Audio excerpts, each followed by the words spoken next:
నాలాంటి జాతకం గల మనవరాల్ని అవని వాళ్లు తీసుకురాగానే అద్భుతమైన స్వాగతం పలుకుతాను. నా బాధ్యతల్ని అప్పగించి ముక్కు పుడకని బహుకరిస్తాను.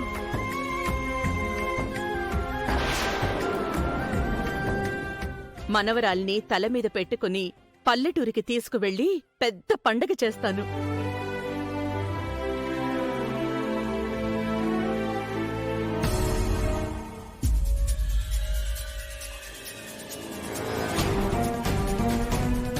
మనవరాల్ని చూసే క్షణం కోసం మనసు తహతహలాడిపోతుంది. అమ్మా, నాన్న,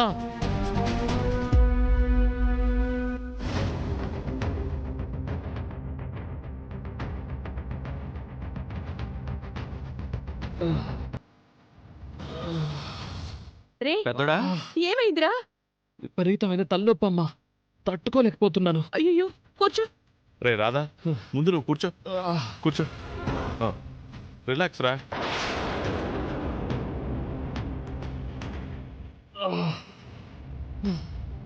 ప్రయాణం చేసి వచ్చావు కదరా, జట్లాక్ వల్ల అలా అనిపిస్తుందేమో. టీ గాని కాఫీ గాని తీసుకురమ్మంటావా? నరాలు చిట్లిపోతాయనిపిస్తోంది. వామిటింగ్ కూడా వచ్చేలా ఉంది.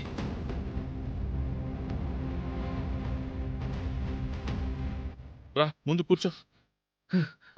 రాధా, ఏం కాదురా, తగ్గిపోతుంది. వెంటనే డాక్టర్కి ఫోన్ చేస్తాను, ఉండండి.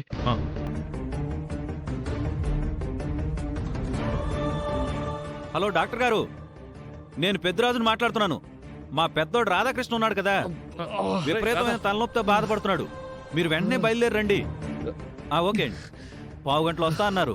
రాధా, రే రే రాధా, ఓర్చుకోరా. డాక్టర్ వచ్చేలోపు అక్షయ్ ఏదైనా పసరమం తయారు చేసిస్తుందేమో. నా కడుపు నొప్పికి మందిస్తే 5 నిమిషాల్లో తగ్గిపోయిందిరా. అవును మామయ్య గారు, అక్షయ్ చేతికి మహిముంది. తొందరగా ఏదో ఒకటి చేయండి అమ్మా, ప్రాణం పోయేలా ఉంది. అయ్యో అక్షయ, తొందరగా వెళ్ళి మందు తయారు చేసి తీసుకురామ్మా.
బంగారం, ఎందుకు తీసుకొచ్చావు?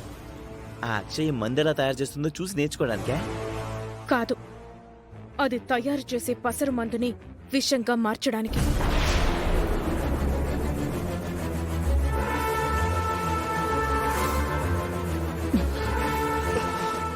ఏమండి, హాస్పిటల్కి తీసుకెళ్ళడం మంచిదంటారా? ఒక పక్క డాక్టర్ని రమ్మన్నాం, మరో పక్క అక్షయ్ మందు తయారు చేస్తోంది. 5 నిమిషాలు ఆగుదామమ్మా. అవునత్తయ్య, ఈ ట్రాఫిక్లో హాస్పిటల్కి వెళ్ళాలంటే అరగంట నుంచి గంట పడుతుంది.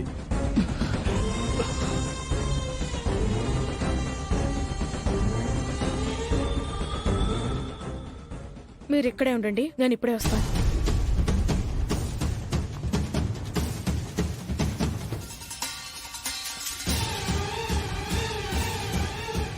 ఏంటి ఊపుకుంటూ వచ్చా? ఇంతకీ ఏం తేడానికి వెళ్ళా? పాయిజన్.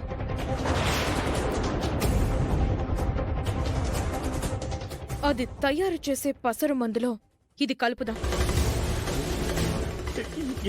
ఏం మాట్లాడుతున్నావు? ఇది కలిపితే మా అన్నయ్య ప్రాణానికి ప్రమాదం కదా. మనకొకటి దక్కాలంటే ఇంకొకటి వదులుకోవాలి కృష్ణ.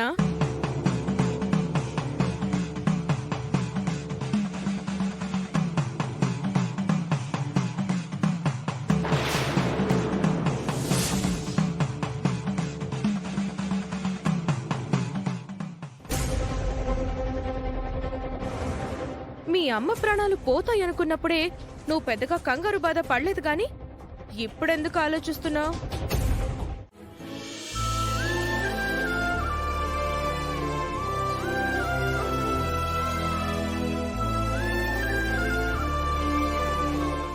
అవని వాళ్ళు వాళ్ళ కూతుర్ని తీసుకొచ్చేంత వరకు నువ్వు నీ మొహం మాకు చూపించుకు. పో.